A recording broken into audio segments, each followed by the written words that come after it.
বিদ্যুৎ বিল বেশি আসার অন্যতম সমস্যা হলো ওয়ারিংয়ের সমস্যা। স্ক্রিনে যে মিটারটা দেখতে পারতেছেন, এই মিটারে লক্ষ্য করলে দেখতে পারবেন আর লাফাচ্ছে এবং মিটারে পালস দিচ্ছে। এই মিটারে ওয়ারিংয়ের সমস্যা থাকার কারণে এই মিটারটি এভাবে আর লাফাচ্ছে এবং পালস দিচ্ছে। কিন্তু এই গ্রাহক কোনোভাবেই মানতে রাজি নয় যে এই গ্রাহকের ওয়ারিংয়ের সমস্যা রয়েছে। গ্রাহক বলতেছে গ্রাহকের মিটারের সমস্যা। তাই আমরা এই গ্রাহকের লুট প্রান্তের সম্পূর্ণ লুট আউট করে দিব। তারপরে যদি মিটারে এভাবে আর লাফায় এবং পালস দেয় তাহলে বুঝে নিব যে মিটারের সমস্যা। যার জন্য আমরা এই গ্রাহকের সম্পূর্ণ লুট প্রান্তের ওয়ারিং আলাদা করে ফেলেছি। এখন দেখুন, এই গ্রাহকের মিটারের স্ক্রিনে লক্ষ্য করলে দেখতে পারবেন কোনো আর লাফাচ্ছে না এবং মিটারে পালসও দিচ্ছে না। অর্থাৎ এর মানে বোঝা যাচ্ছে মিটারটি সম্পূর্ণ ভালো রয়েছে। উক্ত গ্রাহকের ওয়ারিংয়ের সমস্যা রয়েছে।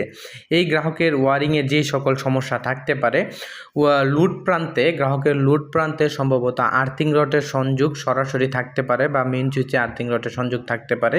এই গ্রাহকের 2 থেকে 3টা মিটার রয়েছে। সম্ভবত 2 থেকে 3টা মিটার যে ব্যবহার করতেছে তার কমন নিউট্রাল ব্যবহার হতে পারে। কমন নিউট্রাল যদি ব্যবহার হয় তাহলে এই সমস্যা হতে পারে।